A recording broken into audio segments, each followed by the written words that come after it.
Bem-vindos a mais uma edição do Direto e Reto. Dessa vez a minha entrevistada, e como não pode deixar de ser, tem muito a falar e muito assim a falar. Eu já estou antecipando, coisa interessante, porque é jovem, é outra escola, outra cabeça, né, Juliana? Juliana Soares, já apresentei, já dou as boas-vindas e já aproveito e explico a você, internauta, o seguinte. Por uma opção, por uma segurança da entrevistada, estamos fazendo a entrevista usando cada qual a sua máscara e não dispensando nenhuma das outras cautelas contra o Covid. Essa é a razão que nesta edição, bem pedido por nossa entrevistada, nós manteremos as máscaras. Como eu disse a vocês, estamos no nosso novo estúdio virtual. Espero que vocês gostem, espero que vocês comentem, espero que vocês sugiram. Ligue para 974 14 40 44. Agora, direto e reto, dando boas-vindas, eu pergunto à jovem vereadora: existe ou é fictício esse conflito de gerações? Primeiramente, obrigada, Felipe, pelo convite, por estar abrindo esse espaço aqui, fazendo essa entrevista. Existe um conflito de gerações que eu acho que é natural, não acontece só na política, né? Que na política ele ganha uma relevância muito maior. O que a gente tem na política hoje é uma sede generalizada por renovação, né? E o que a gente tenta fazer, né? Eu, pelo menos, entendo dessa forma. A gente tem que fazer uma renovação com responsabilidade, né? Acatando, considerando tudo que foi construído antes da gente chegar aqui e fazendo e dando o nosso melhor, né? Com um olhar para a nossa situação, a nossa realidade mais imediata, né? Com essa perspectiva da juventude, de ampliação de participação social, no âmbito da participação política, mas é fato que a gente está num momento, eu acho que cada vez mais, onde a gente vai confrontar, né, essas perspectivas geracionais, que a gente diz assim. Então, acho que procede. Internauta, está lembrado de uma estátua, que eu não sei o nome, mas é um ser humano, um homem, para ser mais específico, carregando o mundo? Carregando o mundo? A voz até deu uma falhada, de tanto peso. É mais ou menos o que eu imagino que a nossa jovem vereadora carrega. Deixa eu lhe dizer por quê, e aí ponto a ponto você vai explicando. Jovem já foi dito. Primeiro mandato. Mulher. Professora. Professora e mãe, né? Que a gente tem um acúmulo de função aí que é importante Põe lembrar. Acúmulo então. A mãe eu ia tirar, mas ela carrega o mundo mesmo. Então, mãe.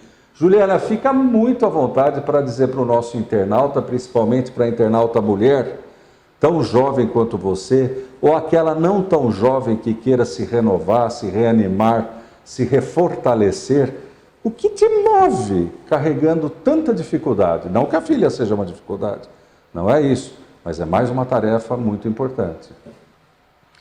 Felipe, é um assunto muito caro para mim, né? Assim, é um assunto muito presente dentro do mandato. Duas coisas: aumentar a participação das pessoas, né? Popularizar as questões do legislativo, da administração pública, para que as pessoas se interessem e busquem entender, né? A gente está aprendendo muita coisa e a gente percebe, na verdade, que é muito natural. Eu venho da educação, trabalho, na verdade, estou afastada, mas sou professora da rede estadual já há mais de 10 anos. Então, a gente, na verdade, tem uma experiência muito diferente do que está sendo a experiência no Legislativo aqui em Americana. E a gente percebe que, assim, a grande força do parlamentar é a sua capacidade de dialogar com a população. Mas não de dialogar como um comunicador tradicional, né, que expõe o que está sendo feito, mas de um diálogo de verdade, de troca, né, de troca e de aprendizado junto. Estou usando muito essa palavra aprendizado porque a gente está lá, a gente tem uma assessoria, a gente tem um tempo dedicado para isso, para estudar, para se inteirar, mas a população ela está dando conta de coisas muito imediatas, né? De pôr comida na mesa, de tratar dos doentes, de buscar o emprego. Então, existe assim, é como se tudo conspirasse para que as pessoas, especialmente as pessoas mais pobres, ou até, vamos pensar de maneira mais ampla, a pessoa que precisa trabalhar para viver, né, que eu falo que não vive de renda, mas vive do próprio trabalho, para essa pessoa é ainda mais difícil chegar perto desse universo que é o universo da política, né, dos assuntos de interesse público. E para as mulheres é ainda mais dificultoso, né? Os obstáculos para a participação da mulher nesses espaços são muito maiores. E eles têm a ver com a cultura que nós temos, né? Que sobrecarrega a mulher com as tarefas da casa, que educa a mulher para, no espaço público, ficar mais contida, né? Ter uma voz um pouquinho mais baixa, uma postura mais sutil. Tudo isso é ensinado para a gente e fica enraizado, né, na nossa subjetividade, na nossa personalidade. Então, é dito de várias formas para nós mulheres, especialmente para as mulheres trabalhadoras, que a política, que o espaço público, de maneira geral, não é um espaço para nós. É um espaço de insegurança, né? É um espaço que nos coloca numa situação de insegurança. De risco, inclusive. De risco, né? inclusive. A deputada exato. Janaína, só para fazer um parênteses, né? Que teoricamente foi assediada por um colega, não foi isso na Câmara Estadual? Foi a Isa Pena. Foi a Isa Pena, isso. Isa Pena. Como é que esse específico acontecimento já passado você analisou, como mulher, como professora e como parlamentar? Eu acho que é um episódio que vem mostrar o quanto está naturalizado a questão do assédio, né, sobre as mulheres. O quanto que o corpo da mulher, inclusive quando ela é uma parlamentar, quando ela é uma figura pública, né, que ela está num espaço de muito maior visibilidade do que, por exemplo, uma professora, né, ou uma dona de casa, que é também a minha realidade, né, e agora como parlamentar eu vejo que, óbvio, como parlamentar, a gente está num espaço de visibilidade muito maior, mesmo assim, ela não é ainda vista como um sujeito de direito, uma pessoa de fato, mas ela é objetificada, né? Porque eu costumo dizer assim, quando a gente fala objetificada, parece um palavrão, o que é isso? Ou é ser tratado como objeto, o copo eu boto para frente, boto para trás e não pergunto para ele. A pessoa, né, para ela ser reconhecida como pessoa, se a mulher fosse reconhecida como pessoa, ela não teria passado por essa situação, nós não passaríamos por inúmeras situações de objetificação, né, de apagamento, de silenciamento. Teve uma repercussão, né, na mídia, mas eu entendo que, pela gravidade do acontecimento, essa repercussão ela foi, inclusive, abaixo da expectativa, do ideal, né, se a gente tivesse uma sociedade comprometida com a construção da igualdade de gênero e com os direitos da mulher, enfim. Ou seja, de alguma maneira se colocou panos quentes na situação. De alguma maneira, sim. Né? Foi feito um processo interno dentro da Alesp, né, de apuração em relação ao ocorrido, mas era uma coisa bizarra, porque as câmeras filmaram, né? Era com evidência mesmo, com prova, com imagem. E aí isso faz a gente pensar, imagina quando não tem, né? O quanto que a palavra da mulher, o depoimento da vítima da agressão fica prejudicado. Né? A credibilidade. Para concluir essa dificuldade, não tem outra palavra nesse momento, à época, se eu não me engano, a direção foi embora, a direção confia tanto em mim que foram embora, largou eu e a entrevistada. Você vê como entrevistador e entrevistada são bons. Mas o presidente da Alesp era Cauê Macris. Você acha que faltou pulso para ele? Olha, Felipe, eu não tenho um conhecimento exato de quais foram os procedimentos que foram tomados ali, mas eu entendo que houve assim como que eu posso dizer? A importância do fato foi prejudicada, né? Eu acho que se colocou, como você disse, uma espécie de pano quente em cima para que aquilo não repercutisse ainda mais. Compreendo. Porque, na verdade, o espaço político é um espaço masculino, né, Felipe? Então, existe meio que uma cumplicidade também, né, entre os pares ali, que já estão estabelecidos e legitimados nas suas funções. As mulheres, nesse espaço político, e eu entendo que não são só nos espaços políticos, elas são muito mais cobradas, né? No sentido de apresentarem resultados, de apresentarem o seu trabalho, né? Elas são muito mais exigidas nesse sentido. Diz uma coisa, demos aí uma passeada pelas dificuldades, vou até fazer uma brincadeira aqui, voltando talvez à década de 30 e usando uma expressão da época dos professores, para com os seus pares na Câmara de Vereadores. Você já pensou em usar palmatória? Não, eu na verdade, eu sou contra a palmatória em todos os espaços, né, Felipe? Eu venho de uma linha, assim, de uma pedagogia Paulo Freire, né, de formação de crítica, de uma conversa muito, né, na base da argumentação mesmo, né, no sentido de tentar levar as coisas no mérito da discussão e não na pessoalidade, né, não transformar questões que são de divergência de ideias em questões pessoais. Então, eu não tenho, não tive até agora ali na Câmara nenhum ruído além, né, uma divergência que, como que eu posso dizer, prejudicasse a minha relação ali com os meus pares na Câmara, né? Embora, com certeza, isso eu não nego, aliás, acho muito importante de destacar, tem muita divergência, né? Ali na Câmara de Americana, nós estamos numa condição onde a base do prefeito é muito grande, né? Onde nós temos representações à esquerda, como é o meu mandato, muito reduzidas, né? Eu não sei, eu não gostaria de invadir a questão dos partidos de centro-esquerda, por exemplo, como é o PDT, embora haja também uma longa discussão em relação a esse tipo de classificação, mas eu digo que o espaço da voz divergente ali, ele é bastante limitado a alguns mandatos, né? E o meu talvez seja uma das expressões, assim, no sentido de uma perspectiva progressista. Eu entendo que é o nosso mandato que tem feito esse trabalho legislativo, fiscalizatório, de uma maneira bastante independente, né? Isso fica bastante claro em relação às votações que a gente acompanha, né, o resultado. Então, como o programa mesmo se auto-intitula Direto e Reto, eu vou conduzindo, no bom sentido, o entrevistado, para depois alinhavar. Falamos da dificuldade de uma parlamentar mulher, professora, mãe, e por aí afora. Você citou, e aí que eu, Direto e Reto, vou colocar pimenta no seu acarajé. Como é o PT hoje? Nós falamos aí até de diferença de gerações. Como é que está o PT pós-prisão do seu ícone e agora com a possibilidade dele vir a ser, inclusive elegível? Que PT é esse hoje? Qual a cara do PT?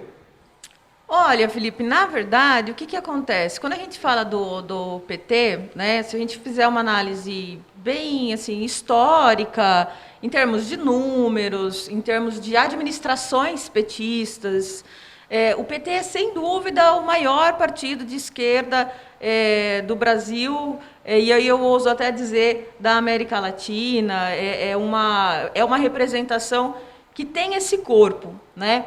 Se a gente for fazer uma análise a nível local, aí a gente vai fazer a gente vai ter que dar especificidades que são do nível local. O Lula, realmente, com essa anulação dos processos dele, né, da condenação dele, então ele não está supostamente livre, não, ele está livre, né, e ele é inocente, porque quando você tem uma condenação e essa condenação é anulada, isso significa que, então, até que se prove o contrário, você é inocente e, portanto, você tem seus direitos políticos e se torna elegível. Eu acho que nós estamos, na verdade, num processo muito... ele é natural e ele, por um lado, é triste, porque nós assistimos nos últimos anos, né, especialmente depois de 2016, com o golpe, né, que a gente faz questão de dizer que foi golpe, né? E aí eu não vou entrar aqui nos detalhes, mas existe uma vasta literatura, né? Um campo de informação assim, até numa linguagem para os mais leigos, que é disponível, né? Para quem quiser entender esse processo, é importante ver, tem até documentário, né, Democracia em Vertigem, que fala muito bem sobre esse processo do impeachment, do golpe contra Dilma. Mas de lá para cá, o que a gente viu foi uma destruição mega, né, fortíssima em relação a direitos. E principalmente a direitos sociais, que são aqueles direitos que vão garantir para a população mais pobre, que não consegue pagar o convênio ou a escola particular, simplificando a ideia, ela vai ter que acessar o serviço público, que garante, que é feito para garantir esse direito. Então, uma série de ataques, né, de reforma de previdência, reforma trabalhista, né, foi feito um processo que fez com que o acesso a esses direitos se reduzisse muito. E, por fim, em 2018, uma eleição, né, quando você condena, né, o cara, o Lula, no caso, dando nome, que tinha a maior expressão nas pesquisas de intenção de voto. Quando você tem uma taxa altíssima de votos nulos e brancos, muita gente, então, que resolveu não votar, ou votar nulo e branco, né, e uma parte que, na verdade, ela não é maioria no Brasil, mas às vezes a gente confunde, né? Porque as pessoas, sobretudo as pessoas que têm menos informação sobre política, elas vão entender, poxa, mas se a pessoa se elegeu, então ela tem a maioria. Não, não é verdade. Esse presidente que está aí, ele não representa o povo brasileiro. Porque o povo brasileiro não é assim. O povo brasileiro é um povo de paz, né? É um povo que valoriza a democracia. Nós tivemos uma ditadura militar, durou 21 anos nesse país, e o saldo disso foi desastroso, né? Só que, infelizmente, a gente lida com uma massa, né? Uma maioria de pessoas que não tem essa clareza. O que a gente está assistindo agora? A gente está assistindo o desmonte dessa narrativa falaciosa que associou a corrupção a um determinado partido, a uma determinada pessoa, né? Então, eu acho que nós estamos num processo doloroso de aprender mesmo pela prática que aquilo que foi montado contra nós, né? Porque nós estávamos o quê? No quarto governo, né? O governo da Dilma era o quarto governo federal, presidência, sob comando do Partido dos Trabalhadores. Então, não tinha jeito de levar na tranquila, não tinha jeito para a elite brasileira, né, para a direita mais autoritária, porque eu falo que tem uma direita que tem assim, bons modos, né, algum bom modo, né, ela valoriza de alguma forma as instituições do Estado brasileiro. Você tem essa elite mais raivosa que se sentiu prejudicada. A gente tem inúmeros exemplos disso, inclusive de figuras públicas, artistas, subcelebridades, que você tem áudio e vídeo da pessoa super incomodada porque a empregada doméstica estava viajando para a Disney, né? Como foi a fala, não podemos deixar de falar isso, a fala do ministro Paulo Guedes, o ministro da Economia do Bolsonaro. Então, esse incômodo que um ministro se dá o trabalho, se dá o luxo, né, de revelar, de publicizar, é o incômodo dessa elite mais conservadora, mais arcaica que nós temos no Brasil e que agora, né, está sendo desmascarada, porque o povo brasileiro acumulou durante esses últimos anos uma defasagem imensa no sentido dos seus direitos, do seu poder de compra, né, do seu direito ao acesso à educação superior, né? Então, assim, os direitos trabalhistas, o direito de se aposentar, né? Hoje o direito à vida, você tem uma CPI do genocídio, CPI da Covid, que está investigando atos e omissões da presidência da República no sentido de conduzir, né, de gerir a crise em decorrência da Covid. E o que está sendo colocado nessa CPI é muito grave, é muito sério, né? E não é uma questão, né? Não são duas questões, é uma série de desastres que fazem com que hoje o Brasil seja o país onde a gente tem maior número de mortes por Covid. Nós estamos lado a lado com a Índia, né? Coincidentemente, mentira, coincidentemente não é verdade, na verdade faz todo sentido. A Índia também é um país que tem um governo negacionista, que nega os fatos, que nega a realidade. Eu, preparando para te interromper, como de fato eu faço, para lhe perguntar o seguinte: as eleições, parece relâmpago, mas se avizinham novamente. Vem um PT diferente, vem um PT novo, ou a oposição, até por alguma conveniência, vai apresentar a mesmice de um PT? Olha, Felipe, é uma pergunta complicada de responder. Eu acredito que é impossível que o PT da próxima eleição, do ano que vem, seja o mesmo PT da última eleição que nós vencemos ou da última eleição que nós perdemos para o Bolsonaro.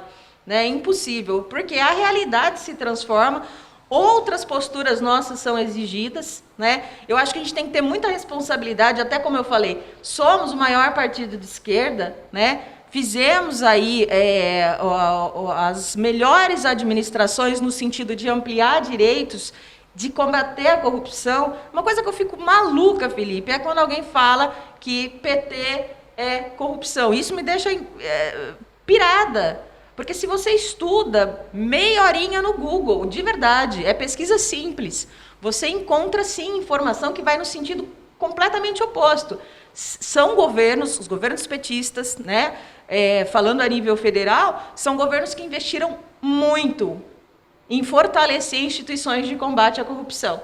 Né? É igual teste de Covid. Quanto mais teste você faz, maior é a apuração dos casos que existem. Se você não testar, o cara que é assintomático, ele fica ali na moita. Corrupção é a mesma coisa. Quanto mais operação da Polícia Federal você fizer, quanto mais autonomia você der para o Ministério Público, maior vai ser o resultado dessa peneira. Né? Então, Dei um pequeno sorriso agora, porque não é fala minha, e deixo aberto ao deputado toda a condição e a satisfação de recebê-lo aqui. No mínimo estranho ter na CPI do Covid Renan Calheiros como participante, relator, sei lá o que, não? O que você acha de... Porque disseram assim para mim, Felipe Zalaf, o negócio é o seguinte, CPI todo mundo sabe como começa, acontece que ninguém sabe como termina, inclusive podendo terminar em pizza. Qual a sua visão disso? É engraçado, Felipe. Ontem, na hora que eu cheguei em casa, depois de sair da Câmara, né, a gente foi almoçar 4 horas da tarde. Nós estávamos na mesa e o meu companheiro estava com o celular ligado na transmissão da CPI. E aí, por uma coincidência ali, alguém falou durante a CPI, não, porque nós estamos aqui para levantar qual é a responsabilidade, de quem é a responsabilidade, né, pelo estado atual da coisa em relação à pandemia. A minha filha tem 7 anos e ela falou, como assim? Para ela tão simples, tão claro, né? Porque seja bom ou ruim, gente, é isso, tá? Minha filha acaba partilhando dessas informações, porque é uma coisa que está no ambiente doméstico muito forte. Então, a gente está o tempo todo discutindo, ouvindo e buscando essas informações, acaba chegando até ela. Eu acredito, e aí eu falei para ela, fui explicar para a pequena, eu falei, não, filha, é assim, ó, não se pode abrir uma investigação condenando. Olha que bonitinho, né? Ela falou, mas mãe, a gente sabe que é responsabilidade dele. Eu falei, sim, mas a gente não pode dizer isso. Como parlamentar, né? E aí eu falo vereadora, o deputado é tipo um vereador do país e tal, para ela entender. Falei, uma comissão de investigação, filha, ela não pode partir de uma condenação. Se você vai investigar é porque você não sabe o resultado, né? Então eu acho assim, sobre essas figuras que estão ali na comissão, faz parte do regimento da casa, são coisas dos protocolos internos.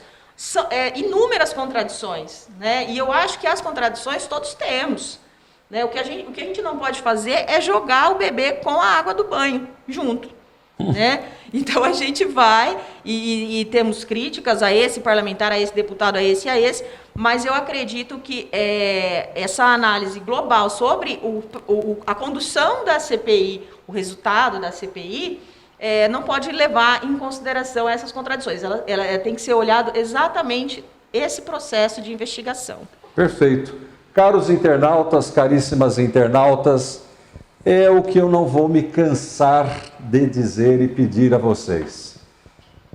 Não passou sequer um político, uma política que não tenha dado uma informação de mais-valia, que você não conhecesse, que você gostaria de conhecer.